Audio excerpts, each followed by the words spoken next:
Good morning and vanakkam. In this video, we're going to be reading from Dancing with Shiva, Hinduism's contemporary catechism, written by Sadhguru Sivaya Subramaniya Swami, a richly illustrated sourcebook of Indian spirituality in question and answer form, exploring how to know the divine, honor all creation, and see God everywhere, in everyone.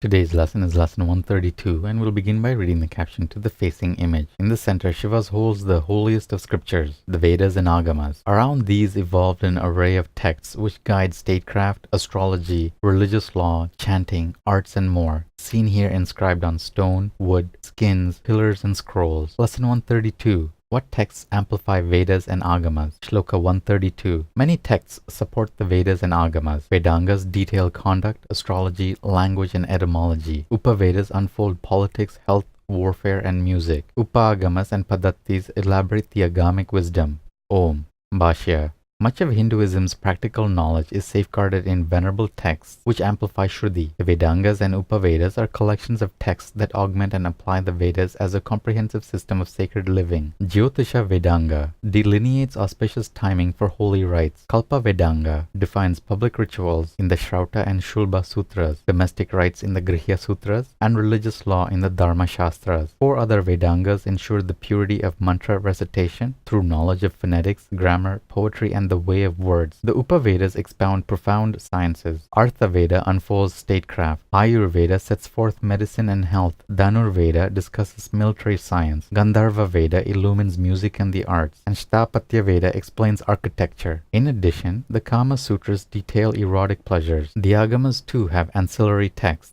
such as the Upagamas and Paddhatis, which elaborate the ancient wisdom. The Jnaneshwari says, the Vedas in their perfection are as the beautiful image of the God, of which the flawless words are the resplendent body. The Smridis are the limbs thereof. Om Namah Shivaya.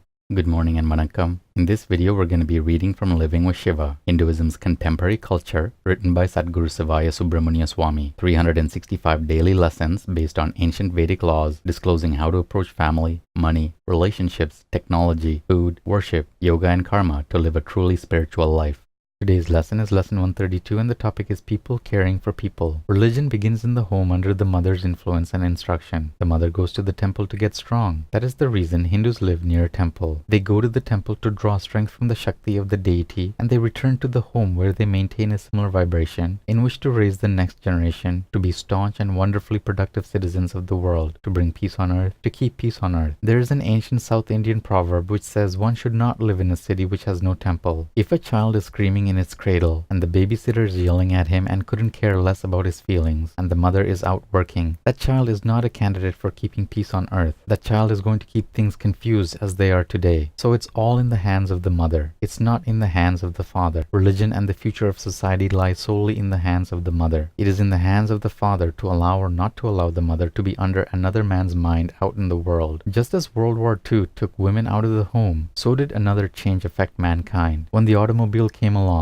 people forgot about breeding because it replaced the horse, which they cared for, and learned to mate with other horses to strengthen the genetics. The automobile did one terrible thing. It made people forget how to breed and how to take care of one another. When people kept horses, horses were a part of the family. People had to care for their horses, and in the process learned to care for one another. People also had to breed their horses, and in that process learned about the value of intelligent breeding. In those days, you often heard of the well-bred person. You don't hear of the well-bred person anymore. Although among biologists there is much talk about heredity, ordinary people no longer consider that humans too are involved in the natural process of breeding. They have become forgetful of these important laws, and this has led to lack of forethought and discipline, to bodies indiscriminately procreating more bodies. Who's living in them nobody quite knows, and too many simply don't care. That's what we as a society forgot when the automobile replaced the horse. When you had a horse, you had to feed and water it. You had to train it. You had to harness it, curry it, stable it, and breed it. In breeding, you had to choose a stud for your mare, or find a suitable mare for your stallion. The qualities of both the sire and the dam were closely observed, and the resultant combination of genetics was consciously planned. It was therefore natural for people in those days to seek proper mates for their children, and the results were the vital, creative, and industrial children of the children. As a civilization, we are slowly forgetting such basic things, being more and more careless about our children's future, about their lives and their mates.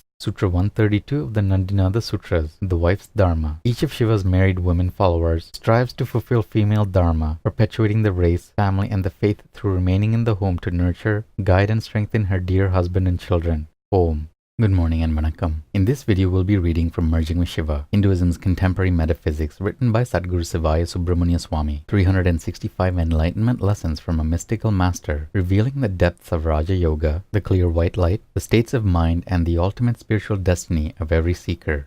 Today's lesson is lesson 132, and the topic is standing in God's presence. In the beginning stages of worship, a Hindu soul may have to wrestle with disbelief in the gods. He may wonder whether they really exist, especially if his own intuition is obscured by assimilation of Western existentialist beliefs and attitudes. Yet he senses their existence, and this sensing brings him back to the temple. He is looking for proof, immersed in the process of coming to know the gods for himself. He is heartened and assured by hundreds of saints and rishis who have fathomed and found close and enduring relationships with the gods, and who then extol their greatness in pages of scripture and chronicle. The devotee stands before the sanctum and telepathically tells the gods a problem, and with hopeful faith leaves and waits. Days or weeks later, after he had forgotten about his prayer, he suddenly realizes the problem has disappeared. He attempts to trace the source of its solution and finds that a simple favorable play of circumstance and events brought it about. Had the gods answered his prayer, or would it have happened anyway? He brings another prayer to the gods, and again in time an answer appears in the natural course of his life. It appears to him that the gods are hearing and responding to his needs. Trust and love have taken root. He goes on year after year, bringing the gods into his secular affairs, while just as carefully the gods are bringing him into their celestial spheres, enlivening his soul with energy, joy, and intelligence. The Hindu looks to the gods for very practical assistance. He devoutly believes that the gods, from their dwelling in the third world, are capable of consciously working with the forces of evolution in the universe, and they could then certainly manage a few simpler problems. He devoutly believes that the gods are given to care for man on the planet and see him through his tenure on earth, and that their decisions are vast in their implications. Their overview spans time itself, and yet their detailed focus upon the complicated fabric of human affairs is just as awesome. When a devotee settles upon his Ishta Devata, the one god to whom his endearment and devotion will be directed, that deity assumes the position of his spiritual parent. Many of you are parents and know this inestimable value that correction and timely discipline serve in the raising of children into responsible, mature adults. The gods are our spiritual parents. When a devotee is not living up to his best, betraying his own silent vows taken unto himself, his Ishta Devata or personal deity is present enough in his life, alive enough in his mind to know this. The god has the ability to scan ahead in time and make a sharp and often painful adjustment or severe penalty in the life of the devotee to protect him from an even greater impending tragedy or mental abyss. And that's it for today's lesson. Take care of yourselves, have a beautiful day, and we'll see you in the next video. Om Namah Shivaya.